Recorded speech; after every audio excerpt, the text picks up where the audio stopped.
Thokazi kaNdaba siyabingelela igama ngithulana kaNkala. Siyalamukela lonke kuMathebeleni Broadcasting Corporation. Namhlanje nginezinsizwa zenhlobomo yesizwe sikaMthwakazi.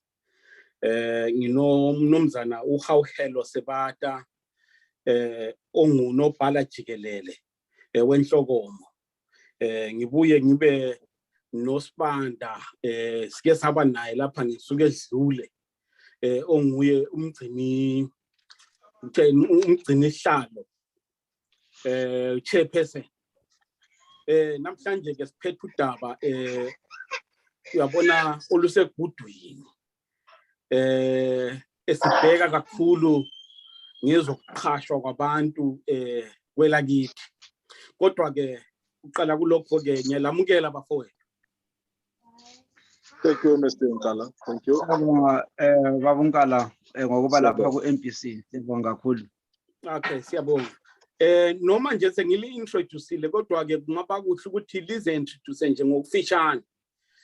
Lizisho ukuthi ngobani ukuthi lenza umsebenzi muni lapha kunhlokomo. Ngiqale ngawe baba Vudlozi. Ngiyabonga kakhulu baba uSitsha ngokuthola ithuba leli ukuthi sibe kuMathebeleni Broadcasting. Mina ngingu Victor Sibanda uVodloza. Abaningi bangazi ngoVodloza. Ngizalwe eGwanda, esigabeni seGoholi Village eManama kuWard 17. Ngi-chairman we-inhlokomo yesizwe sikaMthwakazi Pressure Group. Ngamafitshane ngathi thina silwela amalungelo abantu bakoMthwakazi jikelele. Ukuthi indawo esisebenzelayo thina is from our region, i-region yakithi from iMathebeleland neMidlands yonke. Sibheke into eziningi kakhulu laphana ukuthi abantu bakithi sinanzelele ukuthi bancindezelwa kakhulu indawana zonke eziningi kakhulu futhi njalo ngiyabonga sithi. Hayi kuhle kakhulu baba Sibanda. Angize kuwe baba Sebata uzisho ukuthi ngubani. Yebo, siyabonga mnumzana uNkala. Mina nguHawuhelo wakwaSibata. Ngizalwa ezantsi eGwanda eBasuthwini eMathebeleni South eGwanda South endaweni yaseNtalane eBasuthwini.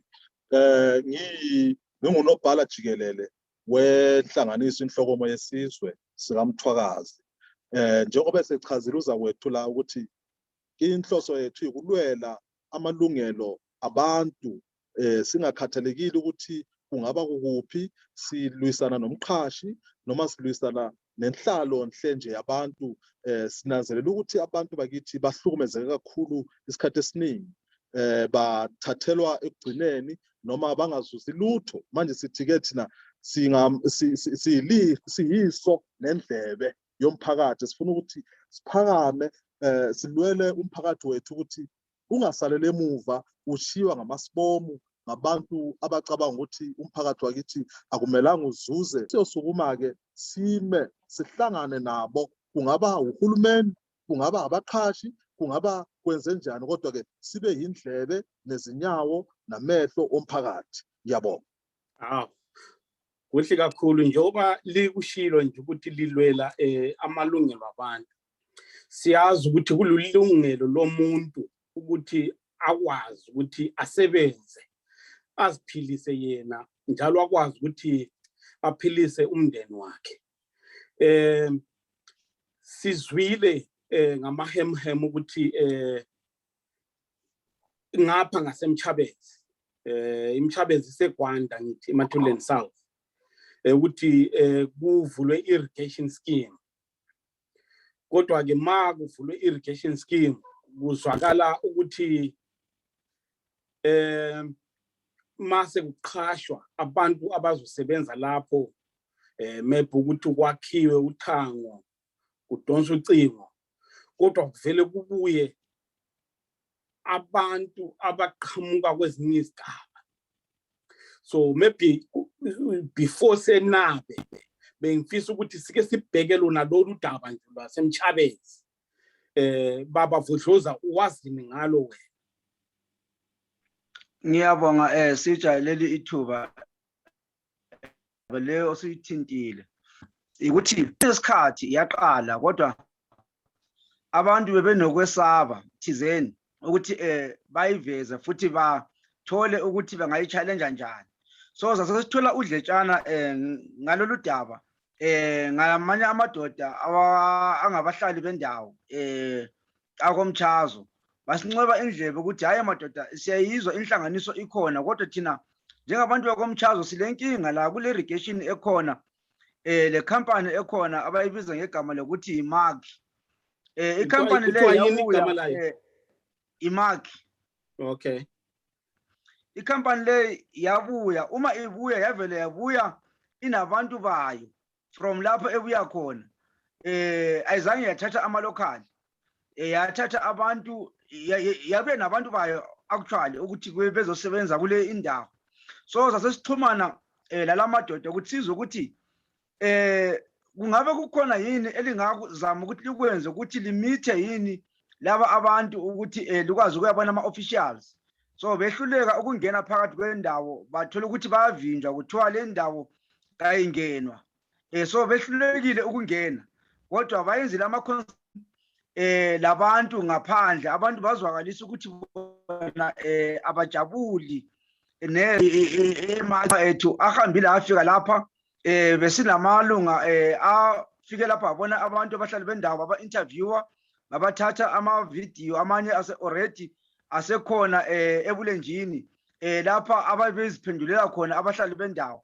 So sakubona thina njengenhlanganiso ukuthi no kufanele ukuthi thina si-intervene singene lapha uma sokulesimo esinje ngoba abantu balokwethuselwa kakhulu ngoba angeke kuthiwe uma lilosolo lina kukhona into elisolayo lingabanikazi bomhlaba bese kuthiwa le ndawo ethize kayingenwa kayingenwa ngoba siyazi ukuthi kulokuganga okuthize okukhona ngaphakathi abakuvalelayo ukuthi abantu bakubone ngoba bangangena abantu bebone bazothola ukuthi abantu abaqhashwe ngaphakathi asibo bahlali bendawo. So ngicabanga ukuthi mina akufanelanga ukuthi abantu bavinjwe ukuhambisa izikhalazo zabo.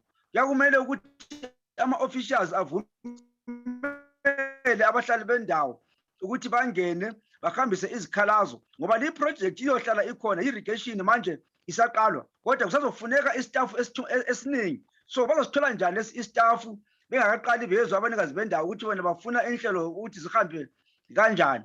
So far esinakho lesisekutholile thina ukuthi abantu abaqhashwe laphana ngobunengi ngabantu ababuye le company. Baba Sebathi wena uzweni ngalolu daba lolu? Yebo, siyabonga njalo babukala.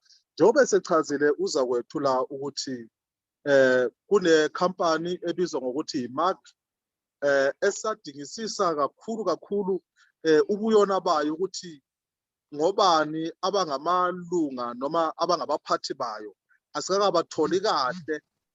Sizama ukuthi sidingisise kakhulu ukuthi size sibabone ukuthi bangobani. Efike ikhampani yokufika endaweni ehlela abantu, indawo enekhansila, indawo enenduna, indawo enabantu abahleliyo. Okuwumgomo-ke kahulumeni amazwe wonke ukuthi uma ngaba kufikwa ezabelweni kunomsebenzi okhona, umgomo oqala noma is basics ukuthi abanikazi noma abantu bendawo kube yibona abaqala ukubenefita kuleyo nto leyo, ingaba ncane ingaba nkulu kodwa babenefite. Ukuba noma ungabenefita ababili noma abathathu kuyabe kulungile.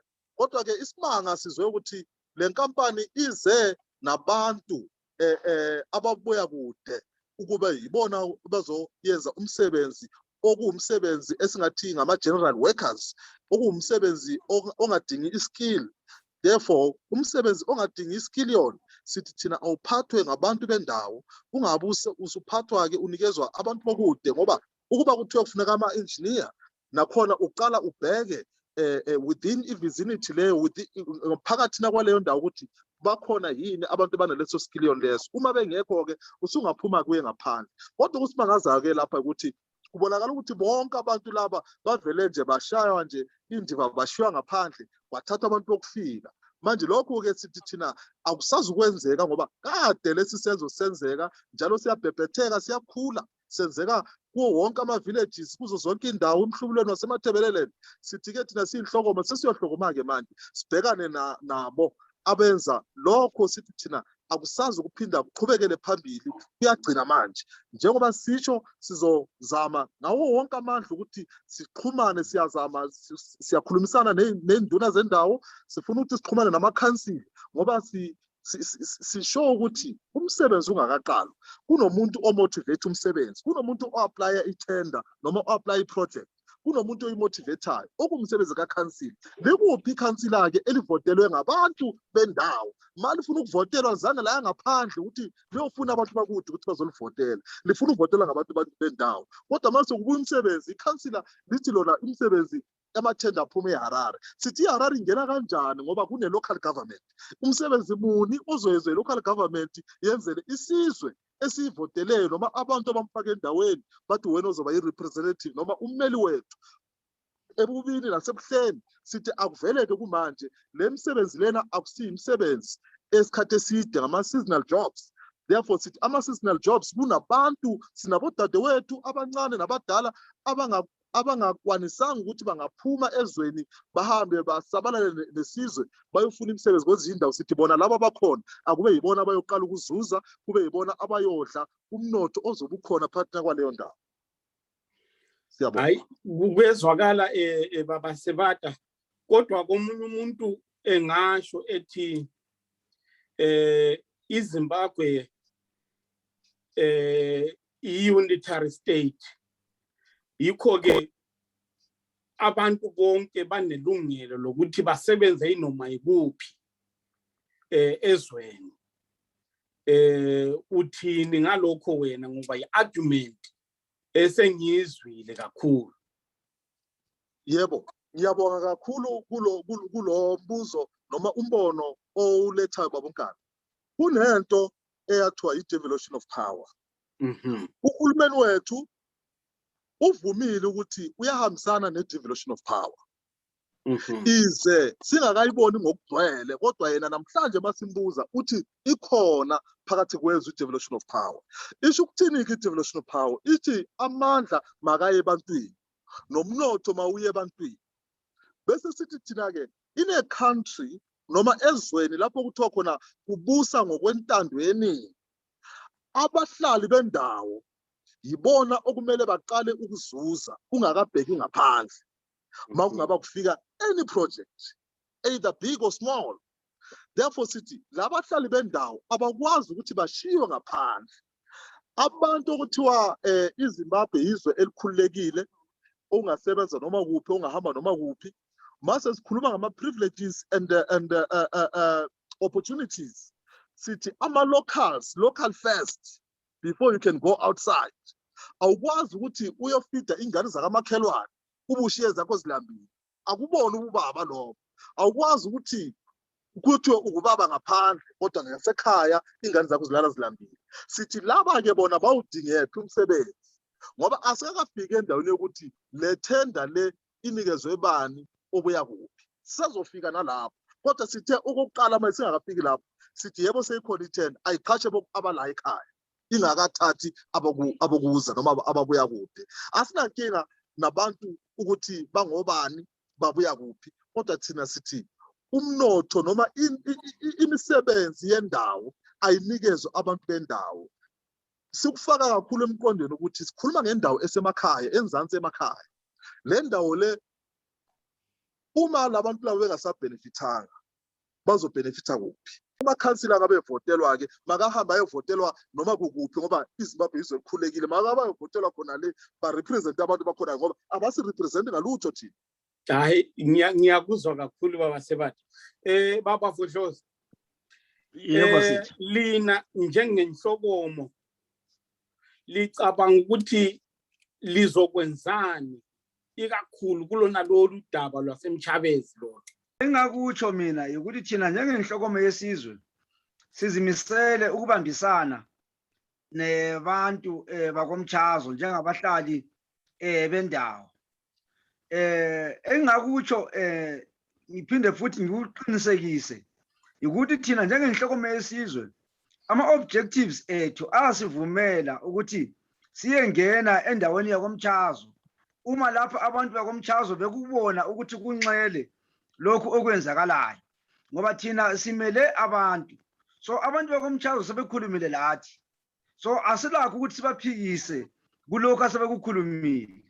Thina siyenza lokhu esivele sakuqala futhi sathi lokhu sizokumela sime futhi nabantu. Ama-objectives ethu asinikeza amandla ukuthi sihambe siyefika komtshazo siyebonana nobuholi baleyo ndawo, especially on development issues, into ezibhekane nokhansila. Ukhansila olapha endaweni leyo ku-Ward 6 ngoba le ndawo irrigation ku-Ward 6. So siza ngomunye esathanda ukuthi simbone sikhulumisane naye njengabantu. I think ukhansela uyazwisisa kakhulu ngoba umele sifuna ukuthi i-devolution ingabi into yokukhulunywa kuphela iphelele ezindebeni zomlomo, kodwa ibe yinto yokuthi iyehla, amandla ayehla aya ezabelweni ebantwini. Thina njengenhloko yesizwe sizimisele sitsha ukuthi siyofika kulindawo futhi sime nabantu silwisana nalokhu okuvele kukhona ngoba okukhona lokhu yibuchapha. Mina ngikubiza ngokuthi yibuchapha okulokudelela futhi phakathi ngoba angiboni mina ukuthi le itender akube ibisendaweni eMashonaland ubekhona umuntu wakithi ongafika engene, kodwa ngamafitshane embuzweni wakho ubuzile ukuthi njengenhloko modiso kwenzani. Mina ngithi hayi njengenhloko yesizwe sitsha umkhulu umsebenzi okusamele siwenze. Safuna ukuthi sibone induna ubaba uMathema, ngingakhuluma naye kodwa kwasuka kwaba indaba zokuthi i-network iyahlupha, asazange zakhuluma ukuya kuphi. So siphinde sibone futhi nobuholi buka-Ward 6 ukhansila, abantu already sebekhulumile. So after that sesikwenzile lokhu, then umsebenzi uyaqala baba. Thina sithi njengenhloko yesizwe inkomo ingamzala umuntu emhlanhlandlela uma befuna ukuqhubeka ngaleyo ndlela. Ngiyabonga.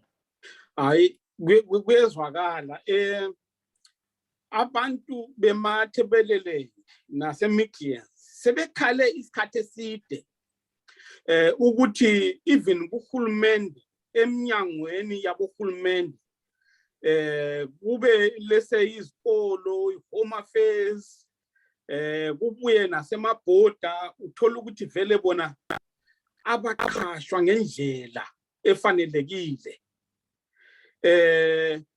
Kungabe inhlokomo yesizwe into nayo evumelana nayo ukuthi abantu bemathebeleni vele eZimbabwe abaqhashwa ngendlela efanelekile na?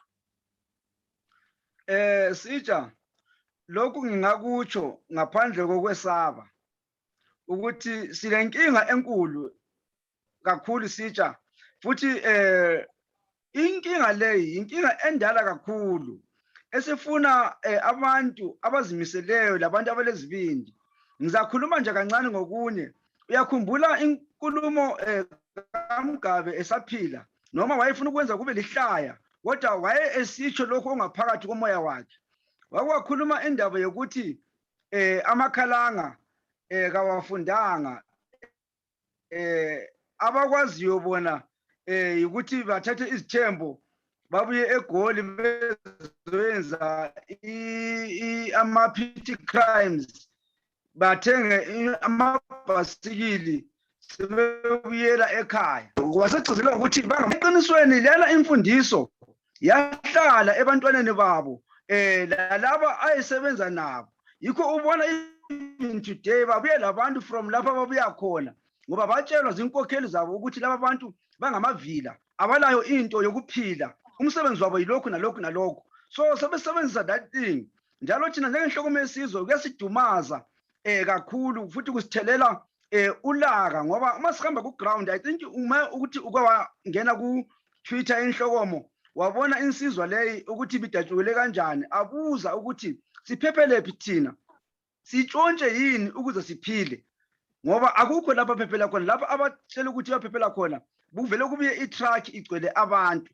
So thina njengenhloko yesizwe sikubone kufanele ukuthi suthathe le indaba siyifake ebantwini futhi abantu babe that spirit yokuzimela ukuthi ngaphandle kokuzimela laphana indaba yethu kayikho. Kodwa thina njengenhloko yesizwe we are the voice of the voiceless, asesabi lutho. Wonke umuntu engabe esidinga kulohlupho noma kukuphi sikhona thina, simele abantu, sisebenza nabantu, silizwi labantu, singamehlo abantu, siyindlebe zabantu. So sithi asinakho ukwesaba, asinalo uvalo futhi ngokuchallenge lento ekhona ngoba ingumthelela omubi kakhulu, ingcolile, ibuchapha obukhulu kakhulu. Asikuvumi thina njengenhloko yesizwe. Ngiyabonga. Hayi, kwezwakala kakhulu Vodloza.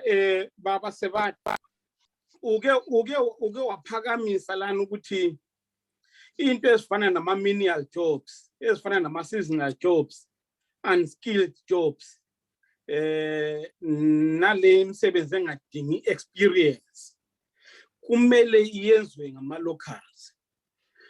Into umbuzo enthanda ukukubuza wona ukuthi kungani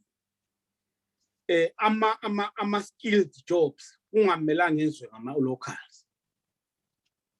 Umbuzo uqondile, ngiyabonga kakhulu baba uNkala ngombuzo lo. Uma sisithi kungani ama-skills jobs or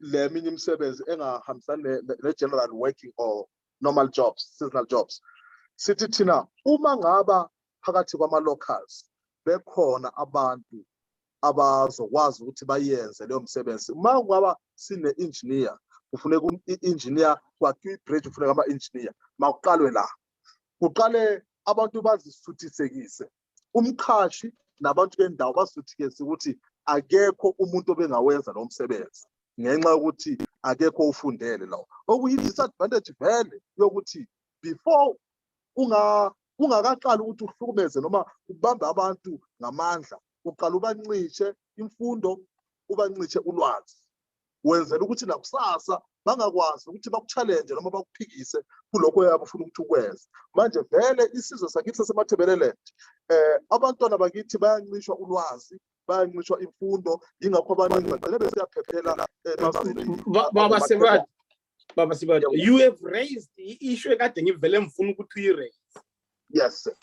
Ukuthi ukuswelakala kwama-skills ayisikho ukuthi ama-locals awafuni lawo ma-skills. Yes sir. So uma abantu be-serious kungani bevumela ukuthi ama-skilled jobs ayenziwe ngabantu abasuka outside, ngoba vele aba-outside banikezwa amathuba okuthi babe nalawo ma-skills. Why bona aba-unskilled benganikezwa ithuba ukuthi bengene kuleyo msebenzi even bengekho skilled, ngoba indawo yakubo bazofundela kuphi kanti vele bona? Yilokho-ke njengenhlokomo sesiphakamele lokho ukuthi sesiside isikhathi abantu besatshiswa, sesiside isikhathi umuntu athi bangacomplaina ngento encane akhonjwe eHarare. Sithi thina iHarare akube yiyona ezoze ebantwini, ngoba iyakwazi ukuthi ize ebantwini bayifuna amavoti, iyakwazi ukuthi ize ebantwini bayingabe ifuna ezinye izinto. Ma ngaba abantu bendawo sebecomplaina bakhonjwe eHarare, ube wazi ukuthi lo muntu akanamali yokuyaHarare, akananda yokufikela eHarare, uyasabela ukuthi ngiyaya kuleleya office ngitshonelwe ilanga ngizolala kuphi, kushuthi ngiyolala emgwaqweni. Sithi thina sekuyisikhathi-ke njengenhlokomo ukuthi sesingena ngodlisi, sesingena ngamandla. Sithi abantu bakithi bazozuza umnotho wabo endaweni yabo ngamandla ngenkani. Abantu bakithi bazozuza iskillion.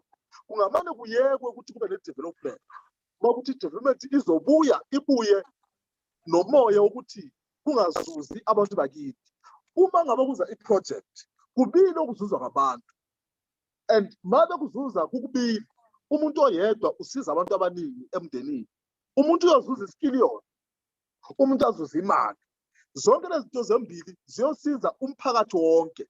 Ma ungafika endaweni ukuqhasha abantu abawu-10 ubanikeze iskillion kuleyo ndawo, ngoba ngempela kukhona ama-skillion angadingi ukuthi ungaya e-university, adinga ukuthi ube khona kwi-activity.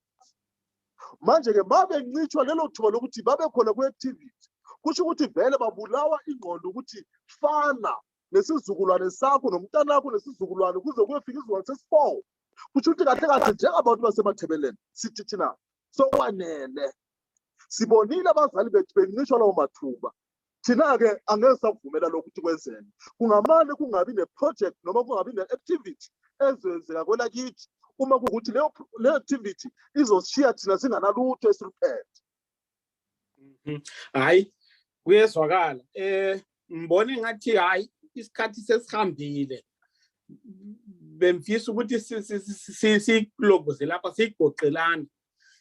Bengizoza kuwe baba Vodloza ukuthi ufaka amazwi akho okugcina. Ungabe ebukele futhi ozodibana nayo le inkulumo yethu ukuthi abantu bakithi sesihlupheke kakhulu. Manje sokuyisikhathi sokuthi abantu bakithi sikwazi okusilungeleyo. Singesabi futhi njengoba nalabo abasenza lokhu bengesabi. Bakwenza dandalazi ilanga libalele. Abakwenza ebusuku, bakwenza emini libalele. So mina ngithi thina njengenhloko yesizwe sithi laba abalima ngathi emini lebusuku isikhathi sabo siphelile. Awungeke ulime ngobaba, ulime ngomama, ulime ngo-auntie, ulime ngodadewethu, uzolima futhi la ngami, ulime ngomntanami. Isikhathi sesiphelile, imitshazo leyi angeke siyishiye nje kuphela. Sizoyenza sure ukuthi le indaba it is our turning point. Asabuyeli emuva. Zinengi indaba esifuna ukuthi sihamba sizifika abalenhlupho ezifanayo. Kodwa thina sithi njengabantu beMtshabezi, njengeinhloko yesizwe, sithi sekwanele bakwethu. Sizwile, sibekezele. I-40 years le belima ngathi asiyonto encane, iningi kakhulu. Akube uhulumeni lo okhona uyahlonipha, kube ezasinikeza isicoco thina njengabantu beMtshabezi athi ngiyalihlonipha ngokubekezela kwenu. Bengacabangeli ukuthi lingabekezela lize lifike kulesi sikhathi. Baba uSebata naye ngicela ukuthi asinikeze amagama akho okuvala okugcina. Sibonge baba uNkala. Sithi thina amagama wethu okugcina, nothing for us without us. Akukho okuzwenziwa kwethu singekho thina. Lokho umlayezo esiunikeza amakhansila, esiunikeza uhulumeni. Bahlale bekwazi ukuthi asisazukuvumela ke manje ukuthi umntwana wendlu emnyama waseMtshabezi athwale gadalala, aphile nzima ezweni lomkhulu, ezweni lakhe okuthiwa uyi-citizen, kodwa abesetreatwa noma abesephathwa nge-secondary citizen, ukuthi konke ukuzwela kwabanye. Sithi asazukuvumela, njalo sithi amakhansila ethu makabakwazi ukuthi bamele abantu bangama-representative awomphakathi. Isikhathi sokuthi babonane nomphakathi mase befuna amavoti sesiphelile. Sekuyisikhathi sokuthi sizoyingeja nabo in a softer way, in a harsh way. Sizokwazi ukuthi sifakane nabo umlomo lapho singasuthiseki khona, noma lapho umphakathi osibiza khona ukuthi asuthiseki. Asizulo emele amalungelo abantu, a civic organization engayenzi inzuzo, kodwa emele ilungelo lomuntu wakobuthwakazi. Sibale iMtshabezi nemigrants. Hayi uyabeka impela beka ngibona asiyigoqeni kanjalo baba. Sizobuya futhi sicoce futhi ngokuzayo. Ngibongile kakhulu ukuthi lize kuMtshabezi Broadcasting Corporation. Abantu bakithi bayagqugquzelwa, bayacelwa ukuthi manje ke basebenze ngokubambana, njalo ngokuzikhandla, njalo baphokophele phambili bengesabi. Hayi yikho ke njengeMtshabezi Broadcasting Corporation nathi ngokunjalo sithi bambanani mthwakazi. Siyabonga kakhulu. Thank you very much. Thank you very much. Ayisibongile bafwe.